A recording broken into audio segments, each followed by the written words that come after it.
नमस्कार, लोकमनीमध्ये स्वागत। आज आपण 8 व 9 ऑगस्ट 2021च्या चालू घडामोडी पाहणार आहोत। यामध्ये आपण लोकसत्ता, सकाळ, the Hindu, Lokmat, Maharashtra time, PIB यामध्ये परीक्षेला असणाऱ्या महत्त्वाच्या घडामोडींचा आपण आढावा घेत असतो। चालतं सुरू करूया आजच्या चालू घडामोडी। आता डेक्कन क्वीनलाही विस्टाडोम कोच बसवले जाणार आहेत। आता आपल्याला पाहावं लागतं की विस्टाडोम कोच म्हणजे काय। तर या अगोदर डेक्कन एक्सप्रेस आणि यानंतर आता डेक्कन क्वीनलाही विस्टाडोम कोच बसवणार जाणार आहेत। 15 ऑगस्ट पासून हे कोच असणारी रेल्वे पुणे मुंबई पुणे असा प्रवास करणाऱ्या प्रवाशांसाठी सौंदर्य निहाळण्यासाठी आणखी एक पर्याय उपलब्ध होणार आहे। आता या मार्गावर हा जोडण्यात आलेला दुसरा विस्टाडोम कोच आहे। या अगोदर डेक्कन एक्सप्रेसला जोडला गेला होता। आता विस्टाडोम कोच कसा असतो तर मोठ्या आकाराचा काचेच्या खिडक्या व फिरत्या खुर्च्या असणारा हा विस्टाडोम कोच असतो। याद्वारे प्रवासादरम्यान निसर्ग सौंदर्य निहाळू शकतात। या कोचमध्ये पुणे मुंबई मार्गावरील माथेरान टेकडी, सोनगिर टेकडी, खंडाळा परिसर, लोणावळा आणि दक्षिण पूर्व घाट विभागातील बोगदे आणि धबधबे या निसर्गरम्य सौंदर्याचा तुम्ही आनंद घेऊ शकणार आहात। आता हा कोच आपण पाहतो विस्टाडोम कशाचा प्रकार आहे असं विचारलं जाऊ शकतो। तर विस्टाडोम कोच आहे जे कशासाठी आपल्याला 15 ऑगस्ट पासून जे आता पुणे मुंबई रस्त्यावर धबधबे आहेत, लोणावळ्याचा बोगदा असेल किंवा आणखी काही तिथं असणाऱ्या निसर्गरम्य माथेरान टेकडी, सोनगिर टेकडी हे पाहण्यासाठी आपल्याला महत्त्वाचं आहे। आता हा दुसरा विस्टाडोम कोच असेल जो अगोदर एक डेक्कन एक्सप्रेसला जोडला होता आणि आता डेक्कन क्वीनला आहे। यानंतर बजरंग पुनियाला ब्रांच पदक भेटलेलं आहे। आता कुस्तीमध्ये भारताचं 7वं पदक आहे। बजरंग पुनिया यांनी ऑलिम्पिक कुस्ती स्पर्धेत भारताच्या आपण पाहतो की उपांत्य फेरीत एकतर्फी पराभव त्याचा झाला होता आणि त्यानंतर त्यानं आता हे केलेलं आहे। लंडन ऑलिम्पिक क्रीडामध्ये टोकियोमध्ये भारतीय कुस्तीगीरांनी आता 2 पदकं जिंकलेले आहेत। आता कुस्तीतील भारताचं 7वं पदक आहे। आता यामध्ये आपण बजरंग पुनियानं ऑलिम्पिक कुस्तीमध्ये इतिहासातील भारताचे 7वं पदक जिंकलेलं आहे। ऑलिम्पिक कुस्ती इतिहासातील भारताचे हे 5वे ब्रांज पदक आणि एकमेव रौप्य सुशील कुमारने जिंकलेलं आहे। कुस्तीतील भारताचं हे पहिलंच पदक जे खाशाबा जाधव यांनी जिंकले होते 1952 मध्ये रोम ऑलिम्पिकमध्ये जिंकलं होतं आणि सुशील कुमारनं 2008च्या स्पर्धेत ब्रांज तसेच 2012च्या स्पर्धेत रौप्य पदक जिंकलं होतं। त्याचबरोबर 2012च्या स्पर्धेत योगेश्वर दत्तनं ब्रांज पदक जिंकलं होतं। 2016च्या स्पर्धेत साक्षी मलिकनं ब्रांज पदक जिंकलं होतं आणि 2020च्या टोकियो ऑलिम्पिक स्पर्धेत रविकुमार दाही यानं रौप्य तसेच बजरंगनं ब्रांज पदक जिंकलं होतं। अशी आपली 7 पदकं कुस्तीमध्ये झालेली आहेत। त्यामुळे कुस्ती असेल या किंवा आता आपण भालाफेकमध्ये पण समोर येतोय, नेमबाजीमध्ये पण आपली कामगिरी चांगली आहे। त्याच पद्धतीनं बॅडमिंटनमध्ये पण आपली चांगली कामगिरी असते। हे पाहू लागतं की आता भारताचे आपण पाहतो टॉप जी आपण स्कीम आणली होती त्या अंतर्गत आता नवनवे खेळाडू आपल्याला चमकताना दिसून येत आहेत। त्यानंतर धोलवीरा आणि रामाप्पा टेम्पल यांची जागतिक वारसा युनेस्कोच्या यादीमध्ये आता नोंद घेतली गेलेली आहे। आता आपण पाहतो ज्या स्थळांना सांस्कृतिक, भौगोलिक, ऐतिहासिक महत्त्व आहे त्यासारखे दुसरे स्थळ निर्माण करता येणं आता शक्य नाही आणि एखाद्या ठराविक प्रदेशाच्या किंवा मानवजातीच्या इतिहासामध्ये त्याचे अनन्यसाधारण महत्त्व आहे अशा गोष्टींना जागतिक वारसा स्थळ म्हणून घोषित केलं जातं। ते स्थळ फक्त त्या प्रदेशातच नाही तर अखिल मानव वंशाचा वारसा म्हणून घोषित केलं जातं। हे कोण करतं तर युनेस्को करते। United Nation Education, Scientific and Cultural Organization ही जागतिक स्तरावरील जी संस्था आहे ते काम करत असते। जागतिक वारसा ज्या वस्तूला मिळतो त्या वस्तूच्या तिथं एक शिलालेख कोरला जातो आणि त्यामध्ये त्या वस्तूच्या जागतिक वारसा का दिला गेला याची कारणमीमांसा दिली जाते। त्यामध्ये आता आपण पाहतो की कच्छ जरानामध्ये असलेला धोलवीरा या हडप्पा संस्कृतीतील स्थळाला आणि तेलंगणा राज्यातील रामप्पा या मंदिराला जागतिक वारसा दर्जा आता मिळालेला आहे। असा जागतिक वारसा मिळालेले अजून 2 स्थळं आता समाविष्ट झाले असून एकूण स्थळांची यादी आता आपली 40 झालेली आहे। त्यामुळे युनेस्कोची जी लिस्ट आहे हेरिटेज साईटची आता आपले त्यामध्ये भारतातील 40 स्थळांचा समावेश झालेला आहे। आता धोलवीरा हे काय आहे तर धोलवीरा हे कच्छ चरणात वसलेलं आहे। ते हडप्पा संस्कृतीतील एक शहर आहे। याचा शोध कुणी लावलेला आहे RS बिस्त यांनी 1989 ते 2005 या काळामध्ये त्याचं उत्खनन मोठ्या प्रमाणावर झालं आणि हे शहरी संस्कृती आपल्याला पाहायला भेटत आहे। त्याचबरोबर हे शहर कच्छ चरणात असल्यामुळे सुरुवातीपासूनच पाण्याची दुर्भिक्ष होते, पण वसाहतीजवळ मनसर आणि मनहर या 2 छोट्या नद्या होत्या। त्यामुळे UPSC तुम्हाला विचारू शकते की मनसर आणि मनहर आता चर्चेमध्ये होते ते काय होत्या तर त्या कच्च्या चरणामध्ये असणाऱ्या नद्या होत्या, ज्यांना फक्त पावसाळ्यात पाणी असे आणि या नद्यांवर त्या लोकांनी लहान धरणे बांधली होती आणि त्याचे पाणी अडवलं गेलं होतं. पावसाळ्यात जेव्हा खूप पाऊस पडायचा, पूर यायचा, त्यावेळेस या नदीचे पाणी शहराकडे वळवले जात असे आणि धोलविरामध्ये पाणी साठवण्यासाठी विविध प्रकारच्या उपाययोजना केल्या होत्या. त्यामध्ये विहिरी असतील, भूअंतर्गत टाके असतील, मोठी कुंड असतील, हे सर्व तिथं आपल्याला दिसून येतं. त्याचबरोबर लोखंडाचा शोध लागलेला नसतानाही दगड फोडून त्यामध्ये ही मोठी टाकी आणि कुंड तयार केली होती. सर्वसाधारणपणे हडप्पा संस्कृतीमध्ये शहरामध्ये बांधकाम मातीपासून तयार केलेले किंवा विटापासून तयार केलेले असते. धोलविरामध्ये मात्र दगडाचा वापर करून बांधकाम केलेले होते. असं आपल्याला एक वैशिष्ट्यपूर्ण तिथं पाहायला भेटतं. UPSCचे ज्यावेळेस आर्ट अँड कल्चर पाहतो त्यावेळेस असे वैशिष्ट्य आपल्याला विचारले जातात आणि खालीपैकी कोणतं शहर आहे असं विचारलं जातं, त्यावेळेस ही धोलविराची वैशिष्ट्य आहेत. लोखंडाचा अभाव असूनही केवळ तांबे आणि ब्रांच हत्यारांनी त्या लोकांनी हे कसे साध्य केले हा विचार आपल्याला करावा लागतो. त्यामुळं त्याला आपण पाहतो की जागतिक वारसा देण्यासाठी एक विशिष्ट काहीतरी लागतं, ते विशिष्ट आपल्याला तिथं पाहायला भेटतं. उत्कृष्ट तटबंदी, कौशल्यपूर्ण जल व्यवस्थापन, विविध प्रकारची दपणे, व्यवस्थित बांधलेली घरे, रस्ते, यामुळे या शहराचे अतिशय उत्तम नियोजन केलं होतं आणि त्यामुळे शहराच्या निरनिराळ्या भागातील घरांच्या अस्तित्वामुळे काही सामाजिक स्तराचेही आपल्याला कसं पालन करतात हे दिसून येतं. त्यावरून शहराची सांडपाण्याची व्यवस्था असेल, भूअंतर्गत गटारांची व्यवस्था असेल, हे आपल्याला तिथं पाहतो की स्मार्ट सिटी आत्ताचा आपला कन्सेप्ट आहे तो अगोदर आपल्या भारतामध्ये पहिल्यापासून आहे. ते आपल्याला हडप्पा संस्कृतीच्या शहरावरून पाहायला भेटतं. त्याच पद्धतीनं उत्खननात सापडलेले पुराव्याच्या आधारे तिथे तांबे, मौल्यवान दगड, सोने, शिंपले, हस्तिदंत यापासून बनवलेले दागदागिने तिथं असल्याचं लक्षात येतं. त्याच पद्धतीनं घासून गुळगुळीत केलेले स्तंभ असतील, त्याचे तळखंड असतील किंवा कारागिरांचं कौशल्य, ते आपल्याला त्यांचं बांधकाम पाहिल्यानंतर दिसून येतं. तसंच धोलविरा येथे मिळालेल्या पुराव्याचा सर्वात महत्त्वाचा पुरावा म्हणजे हडप्पा लिपीतील लेख आहे. तिथं आपल्याला लेख हा भेटलेला आहे. या लेखामध्ये काय नेमकं लिहिलं हे समजलं नसलं तरी या लेखामुळं त्या स्थळाचं महत्त्व अधिकच वाढतं. त्यामुळं प्रदेशात व्यापारी केंद्राचा त्याचा संबंध होता. तसेच मेसोपोटेमिया, ओमान येथील शहरांचा व्यापार होता. अशा प्रकारचे इतिहासपूर्व काळातील आंतरराष्ट्रीय ख्यातीचे शहर आता जागतिक वारसा स्थळामध्ये मिळाल्यामुळं आता त्यामध्ये त्याचे दर्जा वाढल्याचं, पुढं युनेस्को त्याला हेरिटेज बनवल्यामुळं तिथं आपल्याला एक थोडंफार फंड मिळतो, जेणेकरून आपण हेरिटेज साईटचं इथं आपण त्याचा देखभाल, दुरुस्ती किंवा तिथं हेरिटेज म्हणून दर्जा प्रस्थापित करण्याचं काम करू शकतो. त्याच पद्धतीनं रामप्पा मंदिर आहे. जागतिक वारसा स्थळ असा दर्जा मिळालेले हे दुसरे ठिकाण म्हणजे तेलंगणातील रामप्पा मंदिर. यालाच रुद्रेश्वर मंदिर असंही म्हणतात. वारांगलपासून 66 किलोमीटरवर हे आहे. तसंच या मंदिराचा एक शिलालेख आहे, त्यावरून असं समजतं की काकातीय राजा गणपती देव याचा अधिकारी रेचेला रुद्र याने सन 1213 याची बांधणी केलेली आहे. या मंदिरात रामलिंगेश्वर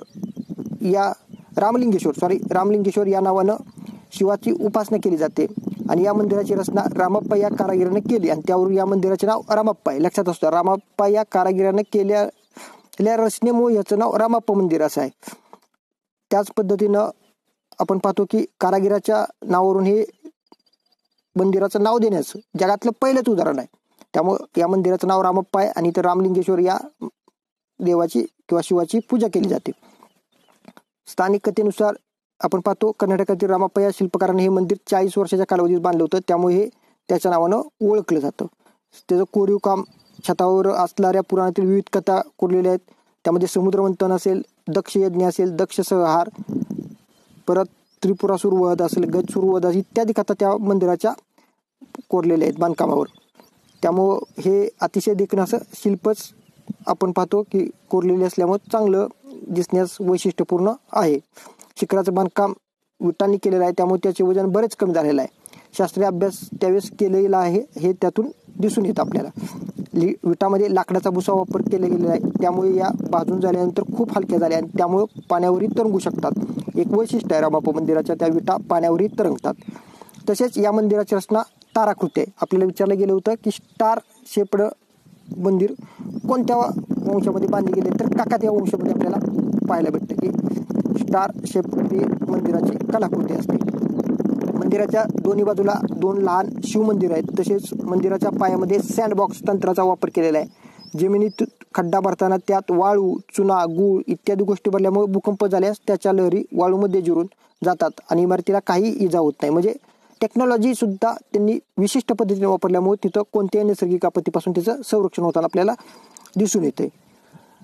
काकातीया राजाच्या काळात अशा प्रकारचे तंत्रज्ञान वापरून अनेक मंदिरं बांधली गेली असे मानले जाते. अतिशय देखणं आणि वैशिष्ट्यपूर्ण असणारं मंदिर जागतिक वारसा स्थळ होण्यासाठी 2014 मध्ये प्रयत्न सुरू झाले होते आणि परंतु अनेक कारणानं आता करोना असे काय होतं आपल्याला जरा लेट झालं, पण आता युनेस्कोच्या समितीने या मंदिराला जागतिक वारसा स्थळ दर्जा आता दिलेला आहे.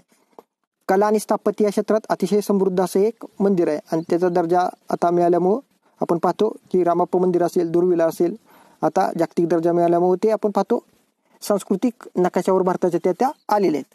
त्यामुळे हे 2 वैशिष्ट्यपूर्ण स्थळांची यादी आपल्याला आता 40 झालेली आहे. ह्या 2 स्थळांचा आता आपण अभ्यास व्यवस्थित केला पाहिजे, कारण UPSCच्या पूर्व परीक्षेमध्ये किंवा MPSC राज्यसेवेच्या पूर्व परीक्षेमध्ये हे आपल्याला प्रश्न विचारण्याची जास्त शक्यता असते. त्यामुळे याचा अभ्यास आपल्याला आर्ट अँड कल्चर म्हणून किंवा आपण पाहतो की आर्ट अँड कल्चरमधील काही स्थापत्य शैलीमध्ये करता येतो.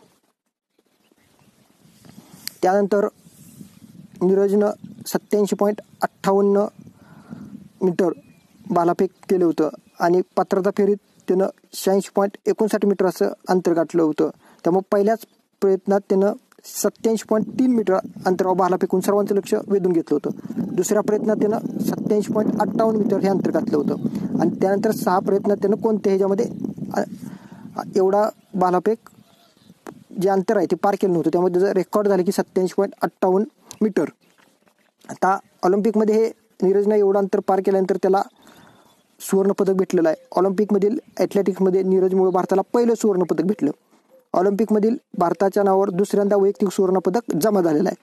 यामध्ये 2008 मध्ये बीजिंग ऑलिम्पिकमध्ये नेमबाज अभिनव मिंद्रानं सुवर्णपदक पटकावलं होतं आणि नीरजच्या सुवर्णपदकामुळे टोकियो ऑलिम्पिकच्या पदक तक्त्यात भारतात पहिल्या 50 मध्ये स्थान आलेलं आहे. लक्षात ठेवा, सुवर्णपदक जिंकलं की स्थान किती वाढलं बघा. त्यामुळे सुवर्णपदकाचं इथं महत्त्व जास्त आहे. तसेच टोकियो ऑलिम्पिकमध्ये भारतानं 7 पदके पटकावली आहेत आणि ही एका ऑलिम्पिकमधील भारताची आतापर्यंत सर्वोत्तम कामगिरी आहे. त्यामुळे नीरजमुळं आपलं स्थान सुद्धा वाढलेलं आहे आणि सर्वोत्तम कामगिरी सुद्धा आपली दिसून येत आहे. त्याच पद्धतीनं त्याचं आपण पाहतो की 6 प्रयत्नापैकी 2 प्रयत्नामध्ये त्याचं 87 मीटरपेक्षा जास्त आहे. त्यानंतर तिसरा प्रयत्न 76.79 मीटर, चौथा फॉल झालेला आहे, 5वाही फॉल आहे आणि 6वा 84.24 मीटर आहे.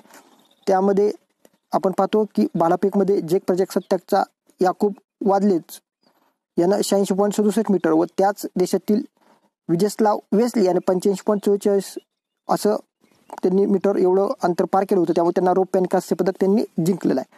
पण नीरजनं जो दुसरा प्रयत्न होता 87.58 मीटर, त्यामुळे त्याला आता सुवर्णपदक भेटलेलं आहे.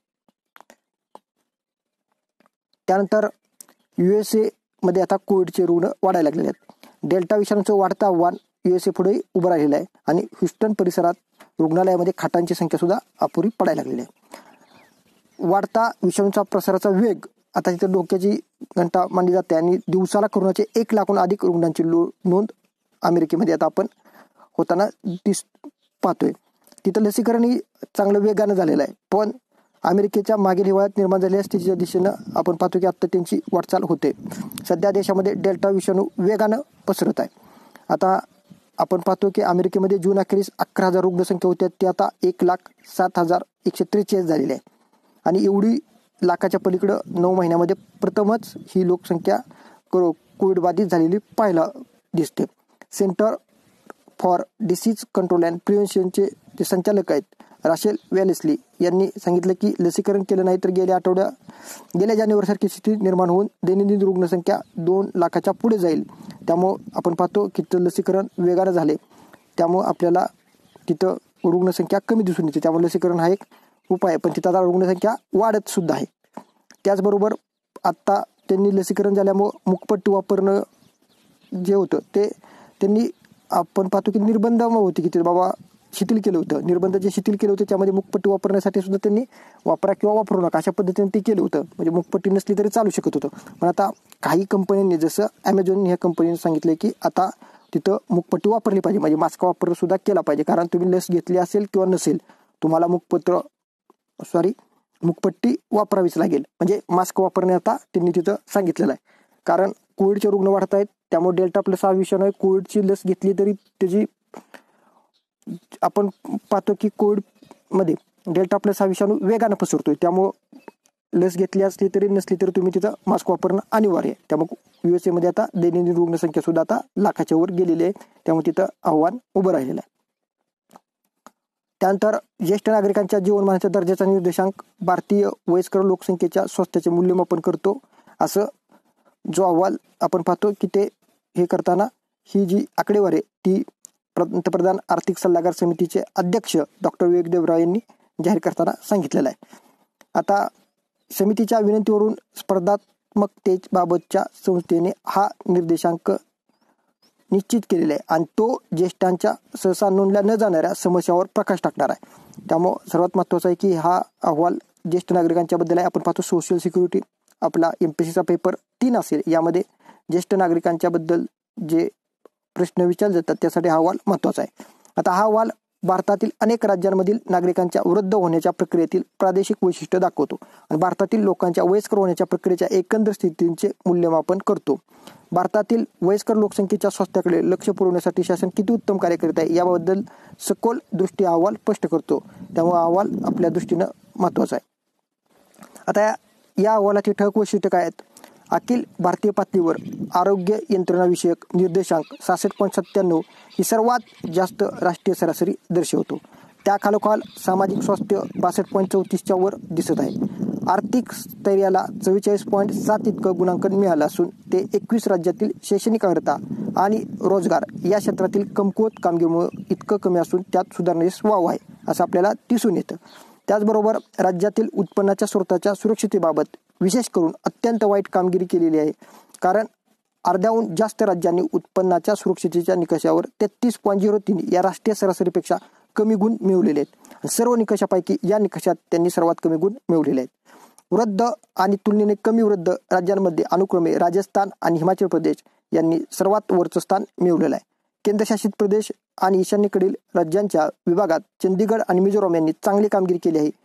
वृद्ध राज्ये म्हणजेच ज्या राज्यामध्ये 50 लाखाहून अधिक नागरिक वृद्ध आहेत अशी राज्ये, आणि तुलनेने कमी वृद्ध राज्य म्हणजे ज्या राज्यामध्ये वयस्कर नागरिकांची संख्या 50 लाखाहून कमी आहे अशी राज्ये.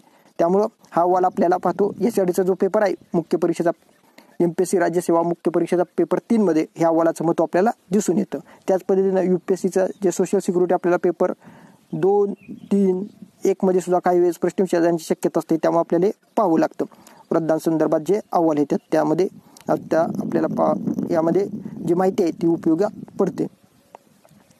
त्याच पद्धतीनं निर्देशांकाच्या चौकटीत 4 मुख्य स्तंभांचा समावेश आहे. त्यामध्ये आर्थिक स्थैर्य, सामाजिक स्वास्थ्य, आरोग्य यंत्रणा आणि उत्पन्नाच्या स्रोताची सुरक्षितता हे तसेच पुढील 8 उपस्तंभ सुद्धा आहेत. यामध्ये आर्थिक सशक्तीकरण, शैक्षणिक अर्हता आणि रोजगार, सामाजिक दर्जा, शारीरिक सुरक्षितता, मूलभूत आरोग्य, मानसिक स्वास्थ्य, सामाजिक सुरक्षा आणि सक्षमता प्रदान करणारे पर्यावरण, सक्षमता प्रदान करणारे पर्यावरण हा एक त्यामध्ये मुद्दा आहे. त्यामुळे हा आपल्याला अहवाल महत्त्वाचा आहे. त्याच पद्धतीनं तंबाखू सेवनाचे प्रमाण मुलींपेक्षा मुलांमध्ये अधिक असल्याचं जागतिक युवा तंबाखू सर्वेक्षणातून आपल्याला दिसून आलेलं आहे. केंद्रीय आरोग्य आणि कुटुंब कल्याण मंत्री मनसुख मांडविया यांच्याकडून जागतिक युवा तंबाखू सर्वेक्षण इंडिया 2019 याचं फॅक्टशीटचं अनावरण करण्यात आलं. यामध्ये ही माहिती समोर आलेली आहे. गेल्या दशकभरात 13 ते 15 वयोगटातील शालेय विद्यार्थ्यांमध्ये तंबाखू सेवनाचे प्रमाण 42% घटलेलं आहे. आता तंबाखू सेवनाबद्दल पाहायचं म्हणलं तर 13 ते 15 वयोगटातील जवळपास 1/पंचमांश विद्यार्थी आपल्या आयुष्यात तंबाखू ओढणे, दूरविरहित किंवा इतर कोणत्या ना कोणत्या प्रकारचे तंबाखूचं सेवन त्यांनी केलेलं आहे. सध्या म्हणजे गेल्या 30 दिवसात तंबाखूच्या सेवनाचे प्रमाण 8.5% आहे, तर तंबाखू सेवनाचे प्रमाण 42% घटल्याचं 2 सर्वेक्षणामधून 2009 ते 2019 असं जे 2 सर्वेक्षण झाले 9 आणि 19 यामध्ये दिसून आलेलं आहे. मुलांमध्ये तंबाखू सेवनाचे प्रमाण 9.6%, तर मुलींमध्ये तेच प्रमाण 7.4% आहे. तंबाखू ओढण्याचे प्रमाण 7.3% आहे, तर दूरविरहित तंबाखू सेवनाचे प्रमाण 4.1% आहे. विद्यार्थ्यांमध्ये सिगारेट वापराचे प्रमाण, सिगारेट आपण जे आता पाहतो सिगारेटचं हे वापराचं प्रमाण विद्यार्थ्यांमध्ये 2.8% आहे. कोणत्याही प्रकारातील तंबाखूच्या वापराचे प्रमाण मुलींपेक्षा मुलांमध्ये अधिक आहे. विविध राज्य व केंद्रशासित प्रदेशातील विद्यार्थ्यांच्या तंबाखू सेवनाच्या प्रमाणाचा वेध घेतल्यास ते प्रमाण अरुणाचल प्रदेश आणि मिझोराम या राज्यात सर्वाधिक म्हणजे 58%, तर हिमाचल प्रदेश आणि कर्नाटकात ते सर्वात कमी म्हणजे 1.1% आणि 1.2%. म्हणजे सर्वात जास्त कुठं आहे? अरुणाचल प्रदेश, मिझोराम आणि सर्वात कमी हिमाचल प्रदेश आणि कर्नाटक, हे लक्षात असू द्या. त्याचबरोबर तंबाखूची ओळख होण्याचं वय किती आहे तर सिगारेट ओढणाऱ्यांपैकी 38% जणांना, बीडी ओढणाऱ्यांपैकी 47% जणांना आणि धूरविरहित तंबाखू सेवन करणाऱ्यांपैकी 58% जणांना संबंधित व्यसन प्रकाराची ओळख त्यांच्या वयाच्या 10 वर्षाच्या आतच झालेली असते. आणि सर्वसाधारणपणे 11.5 वर्ष, 10.5 वर्ष आणि 9.9 वर्ष या वयात अनुक्रमे सिगारेट, बीडी आणि धूर विरहित तंबाखू सेवन याची सवय लागल्याचे आढळून येते. त्याच पद्धतीनं प्रसारमाध्यमांनी तंबाखू सेवनाचे विरोधी संदेश जो आहे त्याची दखल 52% विद्यार्थ्यांकडून घेतली जाते. तर 18% विद्यार्थी विक्रीच्या ठिकाणी असलेल्या तंबाखूच्या जाहिराती किंवा त्यासंबंधीचे संदेश याची दखल घेताना दिसून येतात. आता हा अहवाल आपल्याला महत्त्वाचा आहे, कारण याच्या आधीच्या पेपरमध्ये असे अहवालाचे फॅक्ट्स विचारले जातात, त्यामुळे याचा उपयोग आपल्याला तिथं करता येतो. तसेच MPSCचे हे जे पेपर आहेत, याच्या आधीचा पेपर 3 किंवा पूर्व परीक्षेचे सर्व पेपर किंवा UPSCचा पेपरमध्ये पाहतो की आपल्याला पेपर 2-3 मध्ये प्रश्न विचारले जाण्याची शक्यता असते. त्यामध्ये प्रश्न सोसायटीच्या जे सिलेबस आहे त्यामध्ये सुद्धा याबद्दलचे प्रश्न आले तर ही जी फॅक्ट शीट आहे आपल्याला माहिती लागू होते किंवा उत्तरामध्ये याचा वापर आपल्याला करता येतो.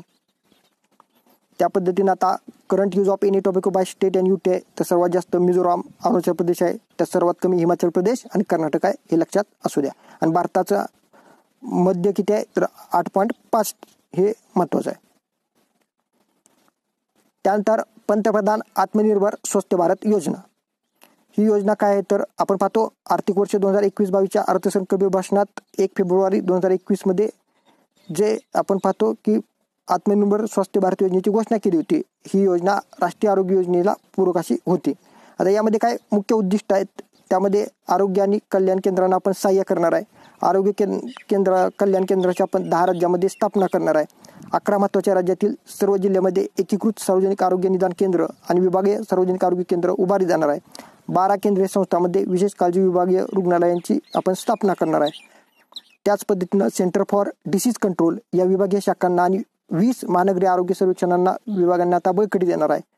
सर्वकष आरोग्य माहिती पोर्टलचा विस्तार करून त्यात सर्व राज्य तसेच केंद्रशासित प्रदेशातील सार्वजनिक आरोग्य आणि निदान केंद्राचा समावेश करणार आहे. त्याच पद्धतीनं सार्वजनिक आरोग्य केंद्राचं मजबूतीकरण असेल किंवा नवीन आरोग्य केंद्राची उभारणी असेल यालाही आपण सहाय्य करणार आहे. तात्काळ शस्त्रक्रिया आरोग्य केंद्र, 2 फिरती रुग्णालय आपण उभारणार आहे. 1 राष्ट्रीय आरोग्य संस्था आणि जागतिक आरोग्य संघटनेच्या दक्षिण पूर्व आशिया विभागासाठी 1 विभागीय संशोधन मंच, 9 जैव सुरक्षा असं, परत त्यामध्ये टायर 3 वर प्रयोगशाळा आणि 4 राष्ट्रीय विषाणूशास्त्र संस्था याची आपण आता उभारणी करणार आहे. त्यामध्ये आपण पाहतो की ही सर्वात महत्त्वाचं आहे की पंतप्रधान आत्मनिर्भर स्वस्त भारत योजनेमध्ये आपण हे सर्व आता करणार आहे. थँक्यू. अशा पद्धतीने आपण 2 दिवसाच्या चालू घडामोडी पाहिल्या. तुम्ही लोकमान्य MPSC UPSC या यूट्यूब चॅनलशी जोडले राहा. लाईक, शेअर आणि सबस्क्राईब करा. डिस्क्रिप्शनमध्ये टेलिग्राम लिंक जॉईन करून वेगवेगळे अपडेट मिळवत राहा. Thank you very much.